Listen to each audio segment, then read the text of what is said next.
It starts.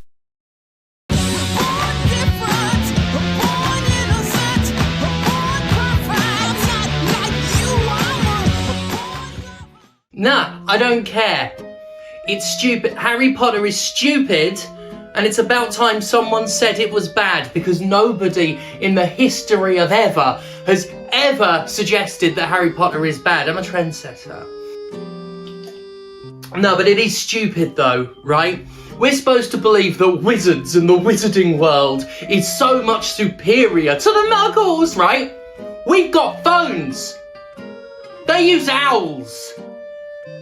Chuds, right? If fucking Hagar the Horrible, right, bicycled into my fucking house and went, "Oh, you're a wizard, Stephanie," I'd probably be excited at first. I'd be all, "Oh, that's brilliant, Hagar the Horrible.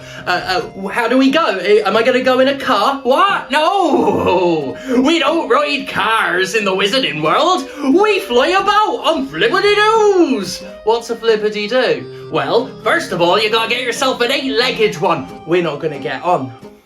Right, I insist on bringing my 3DS. Hagar, have you got wall chargers? What's wall chargers? Oh dear. Okay then, so what do you do for entertainment? Oh, it's brilliant. We eat sweets that make you do elephant noises. Fucking what?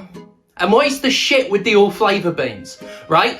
I could, right, get a McDonald's, or I could eat bonbons that taste of literal sick and mucus. And we're supposed to think that this is charming and quaint. Well, it's not. "Oh, Hagrid, how do we get to school?" Well, first of all, you gotta go to King's Cross Station. Even if you're already in the wizarding world, you gotta get out of it and then run it first into a fucking wall. This is bollocks, right? If I were there, I'd sort it all the fuck out, right? I wouldn't bother with the fucking wands they've got at Gringotts, right? "Oh, what wand have you got, Stephanie? Is it a dragon heartstring core?" No, it's a gun, and it's only got one spell.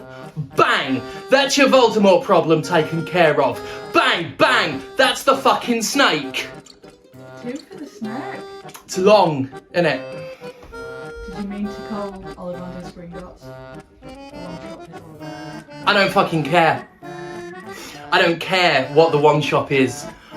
Olivia Newton-John's. I don't care that the one shop is Olivia Newton-John's. I don't give a fuck. I didn't even want to do this episode.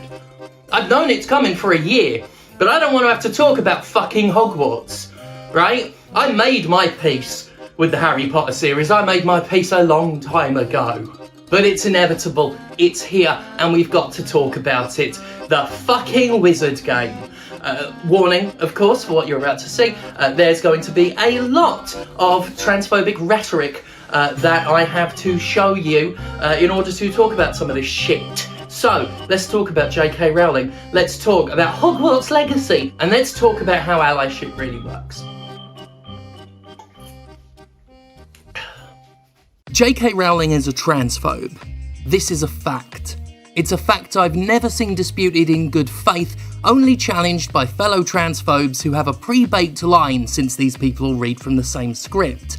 What did she say exactly that's transphobic? Rowling couches her hatred in plausible deniability, but her daily obsessive takes on us, her constant comparisons of trans women to men, her verbatim repetition of gender-critical talking points makes her feelings clear. She follows, is best friends with, and outright claims to be one of the many prominent TERFs, trans-exclusive radical feminists these days rebranded to gender criticals. Her slide into open fascism as a result has been horrifying.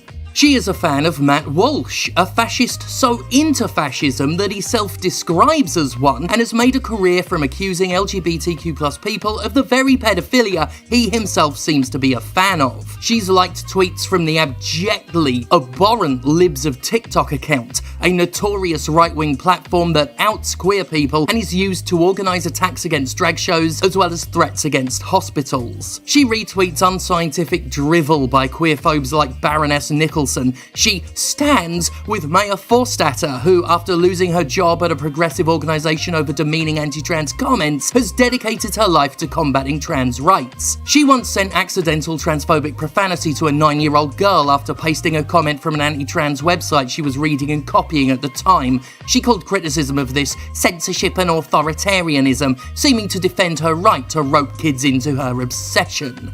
And she is obsessive. Scroll through her Twitter and you'll find that she thinks about trans people all day, every day. She herself has fought against Scotland's gender recognition reforms, scaremongering and spreading outright lies about a law that would simply make being trans a tiny bit easier. She still has the nerve to act offended at accusations of phobia, while literally campaigning against our basic rights and legal dignity. At first, she tried to keep up the mask of someone who supports trans people but just has concerns and wanted to protect women's spaces, a long-time gender-critical dog whistle. She claimed her liking of transphobic tweets was just her fingers slipping, honest, and now she's an ardent supporter of Helen Joyce. While we're trying to get through to the decision makers, we have to try to limit the harm.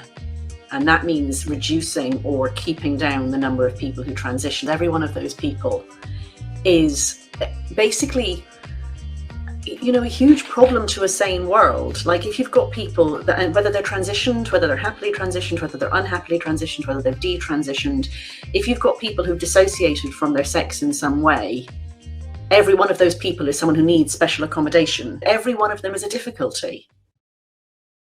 Oh dear. That's someone J.K. Rowling agrees with, platforms, is a friend of. Indeed, the people Rowling champions are fucking monsters. Here's GC figurehead Posey Parker telling cis men to patrol women's bathrooms on the hunt for trans women. Talking about you dads who maybe carry, I think that's what you say, I'm so down with the American lingo, maybe you carry, maybe you don't. Maybe you consider yourself a protector of women, maybe you're that sort of man. Maybe you have a daughter or a mother or a wife. Maybe you have a sister. Maybe you just have some friends. Maybe you just think women are human and you don't need any absolute connection with them to feel compelled to protect us. I think you should start using women's toilets, men. So much for keeping women's spaces for women. Of course, Rowling has tried to be smart. She doesn't record herself outright repeating the violent sentiment. No, she contents herself with laughing at us. That's how I saw him. I will never tell this to anyone, so hopefully not with a transgender person. This has been such a pleasure.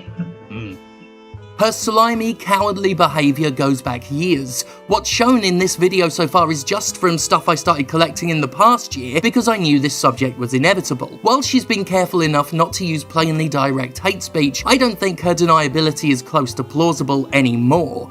Look at the lies she tells, the fascists she supports. Look at how much she talks about us. This is not what someone who doesn't loathe us does. This is the activity of someone with a genuine, deep-seated problem. You don't have to believe me. You can believe the Harry Potter cast members who've condemned her. You can believe the historians who've catalogued a clear timeline of her descent into frothing bigotry. Or, if you'd rather, believe the Republican politicians who are actually citing her words in their anti-LGBTQ+ legislative efforts. Believe the virulently right-wing male supremacy group Honey Badgers who call JKR their queen. Believe the photos of her at GC meetings. Believe the trans-exclusionary women's shelter she set up to replace the trans-inclusive women's shelter that her movement bullied and harassed out of operation. Or maybe just believe J.K. Rowling when she says it is dangerous to assert that any category of people deserves a blanket presumption of innocence. She meant trans people, of course, but if she's right, then hell, she gets no presumption either. She is a TERF, loud and proud, Merry Turfmas, as she would say, and has said. Oh dear.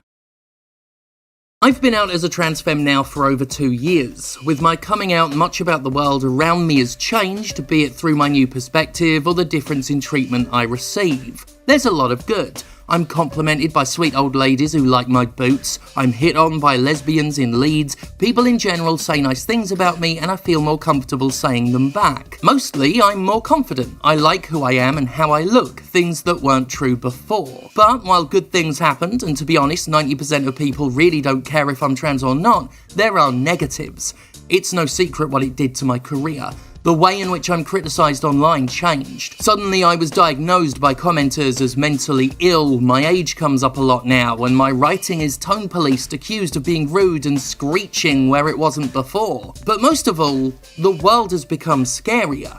Scarier because of the right-wingers calling us all groomers and engaging in violence against us. Scarier because of the GOP and Tories scapegoating us and legislating our rights away with increased ferocity. Scarier because of media outlets like the BBC engaging in transphobia as a matter of policy. Scarier because of the people JKR has emboldened with her support. The gender criticals who preach eugenics and partake in phrenology to call for our eradication. Scarier because culturally and legally and increasingly physically, we've been staring down the barrel of genocide for a long, long time. If you're not trans, if you're not so aware of how there's a new attack on us and our rights multiple times a day, every day, you won't quite know how bad it is. It's horrific. It's exhausting. We're less than 2% of the population, but we're called an epidemic. We're demonised in the press with extremely disproportionate coverage, and wealthy, powerful people like JKR can't stop thinking about us. Look, some people might be delighted to hear this from me, but I'm going to admit it plainly.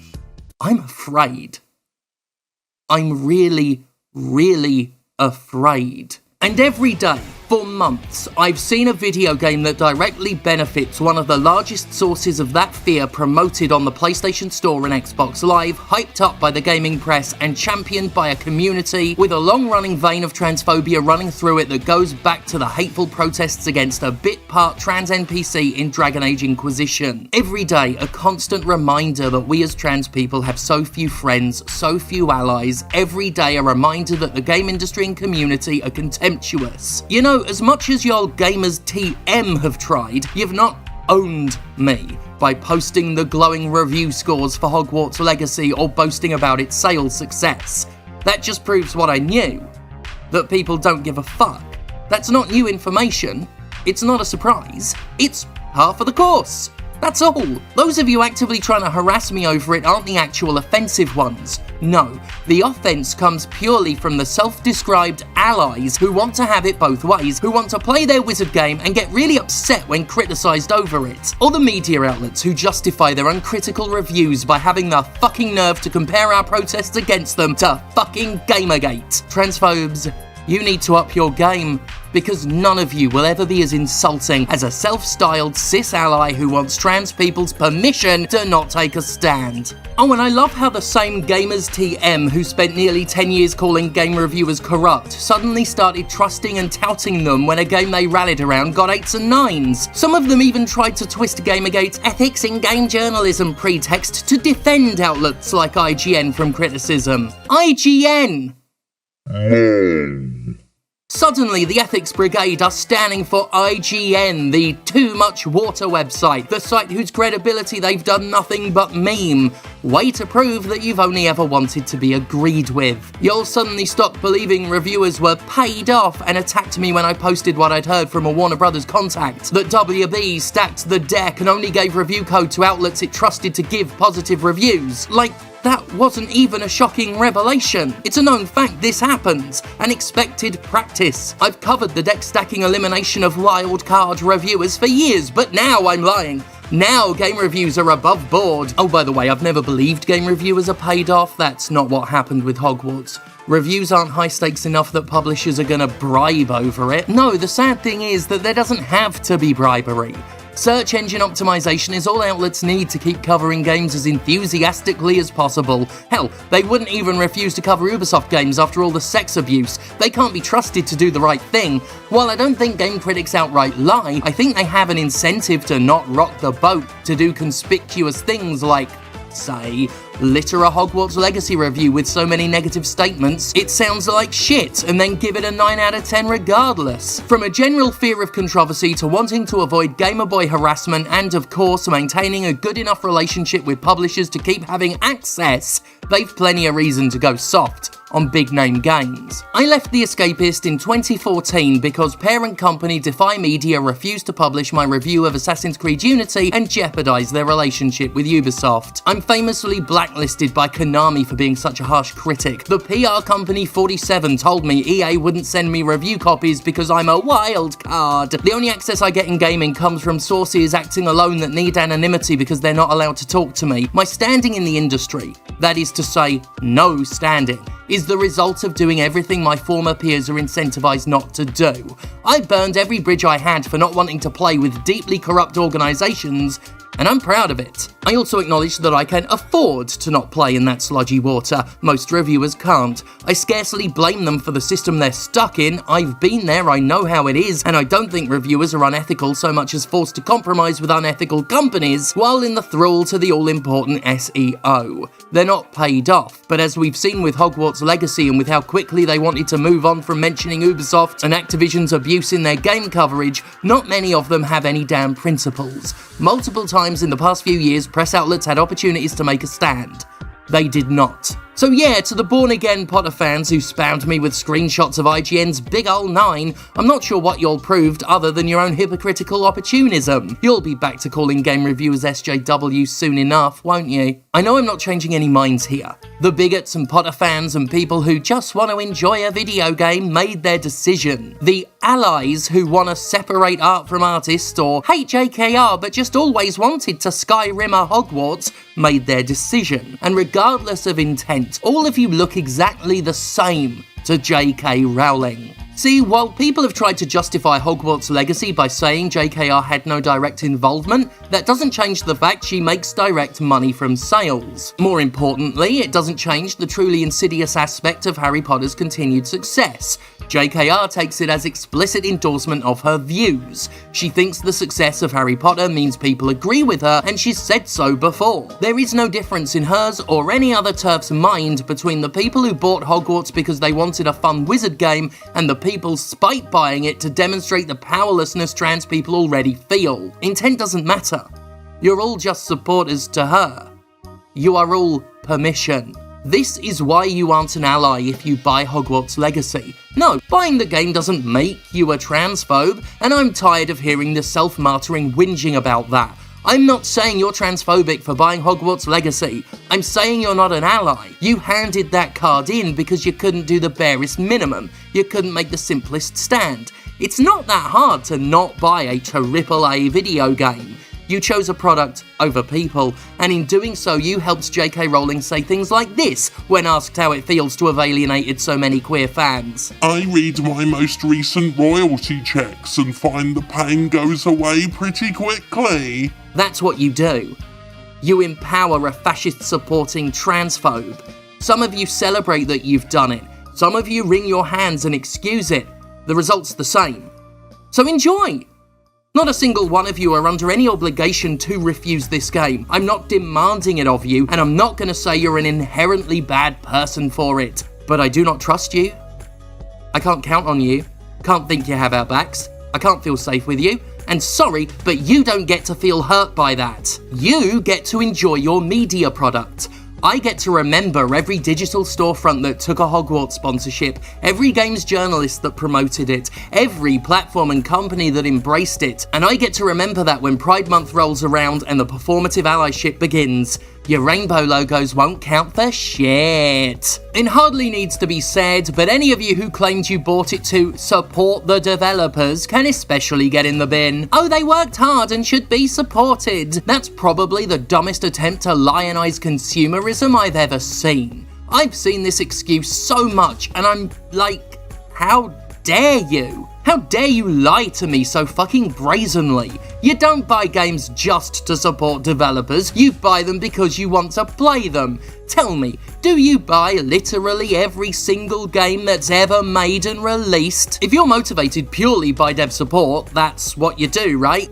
Every game is developed by game developers, so why aren't you buying every game? Every single one?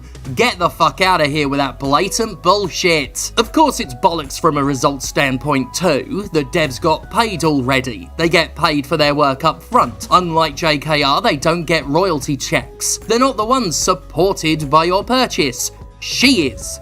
Warner Brothers is. Those are the beneficiaries. As we've discussed on this show before, game studios mostly live or die regardless of the success of one game, and thanks to the way public companies work, they're sometimes hurt by it, as layoffs often follow an influx of revenue to maintain the illusion of financial growth. Corporations don't operate based on customer support. If they did, we'd get more single-player games and fewer ones based around financially exploiting a minority of whale players. You're not supporting the devs that tossed in a token trans character called Sir Owner Ryan, explicitly to try and steer us all away from the subject of J.K. Rowling. Support wasn't even your intent. That's a retroactive justification for something you were always going to do. And honestly, fuck any of you who've come at me in the past few months with that excuse or any other excuse that attempts to paint your purchase of a video game in a noble light. You're not noble. You're not a fucking hero. Play the game if you must, but don't you dare tell me you did it for any reason other than self-service. Don't you ever look to me for validation, expect me to assuage your guilt, toss hypothetical scenarios at me that you think allow you to have it both ways. Just play your fucking wizard game. How you feel about that is not my problem. You clearly decided how we feel isn't yours. Cis feelings aren't our responsibility. It's so telling that the only real coverage of alleged harassment in games media this week has been about cis streamers getting upset at some mild pushback. It's a really old play. Whenever trans people advocate for themselves, we're painted as unreasonable bullies. Unsurprisingly, I've been asked to answer for the alleged harassment because minorities are always expected to take responsibility for each other. You know what? I'll answer it when I can go a day online without someone saying something truly vile about me, when I can stream without harassment myself, when I can post a selfie without being called a man or getting some other derogatory comment, when what trans people go through gets as much attention in the press, and when I feel people give as much of a shit about all of us as one cis person. If all that happens, I'll prostrate myself before you on behalf of all transes everywhere. Until then, this'll do. Checked out the big one that they're hailing as like the innocent streamer who got harassed off of the live stream. And what I have learned is that y'all genuinely think that accountability and basic criticism is the same thing as harassment and discrimination. Here we have somebody saying OMG transphobia because obviously they think that it's a big joke. And then, well, that's kind of disappointing. Then we have yikes. Then we have, yeah, I don't care how much you donate to Trevor Project, I'm done, unfollowed so fast. Sorry, can't support this, goodbye, very disappointing. You can really feel the discrimination, and there are tons of video games, guys. And here we have the comments they just let slide on through, like Rowling is a good person. Didn't have a problem with that one. And then she had to step away, and then she came back, and then they continued to stream for another 6 hours. And here's the thing, it wasn't even a comment that made her cry from what I could see. It was her and her boyfriend fighting this imaginary angry trans person and her getting more and more overwhelmed at her defending herself against somebody who wasn't there. Boycotts don't work. I said that about, 10 years ago, and boy, people love blinging that one at me lately. I think there's still some truth to that, though looking back it really is just what people are using it for. Permission to not take a stand. Kinda like how people have appropriated no ethical consumption under capitalism. Regardless, I know that in this case a boycott would never have worked. It's Harry Potter, and people don't care enough about trans people to pay JKR's crusade much attention. A boycott is not what I wanted nor expected. What most of us wanted was to simply point out why supporting a Hogwarts Legacy is harmful, to at least get good people to think about the implications, to be heard on this, and to find out who our allies really were. We certainly found out about that last one. We don't have many, and we're sadly not shocked. For me, it's not about stopping you buying Hogwarts, but to get you to accept the accountability of it. I know many of you want to consume guilt-free, but I'm not the girl who's going to condone that. It's really quite simple. If you buy it, you're not a trans ally. Yes, it's that stark an either-or choice, and this is coming from someone who rejects the binary whenever possible. You might not be against us, but you're either with us, or you aren't. Have fun Skyrimming a Hogwarts. And Merry Turfmas. Nagini, help! They've got a fucking Glock! Anyway, stochastic terrorism. Fee suggested I just briefly let you know what stochastic terrorism is. It's basically what we're seeing a lot of against not just trans people but LGBTQ plus people on the wider spectrum. That knobhead Tucker Carlson does it all the time. It's causing indirect harm through rhetoric, through the normalisation of bigotry and hateful ideas, through incitement. This is what Carlson, a lot of these right-wingers that I've mentioned on this episode, including Rowling, do. They incite hatred of a minority, of a marginalised group, in the hopes that some harm comes to them. It's no surprise that violence against trans people is on the rise, and that it's rising in conjunction with people like Carlson going on TV and engaging in groomer libel, telling everyone that we're out to get their children. Anyway, that's stochastic terrorism, a very insidious method of causing harm because, as we've seen Rowling do now for years, it allows you to plausibly deny your involvement. Well, had nothing to do with me. Of course, with JKR, there's a lot more we could talk about. We could talk about the many criticisms people have had of the anti-Semitic portrayal of goblins in her work. We could talk about how she constantly equates her idea of physical attractiveness to goodness, certainly when it comes to using fatness as a visual indicator of evil. For this episode, I stuck with what I personally feel is my field of experience, what I feel I can speak to most powerfully, but J.K. Rowling is a shit. That's the bottom line. She's a shit. So, that is the sad look at Hogwarts Legacy. I have been putting this one off. I've not wanted to do it, although, if I'm honest, I'm actually quite proud of the script we put together. I'm quite proud of the video that's been put together. I am pleased that I got that off my ample chest, which not J.K. Rowling or Mayo Forstatter or Julie Pintle are going to take away from me. It's my tits. I earned them. You can't have them. Thank God for me. Up next, why Metroid Prime is...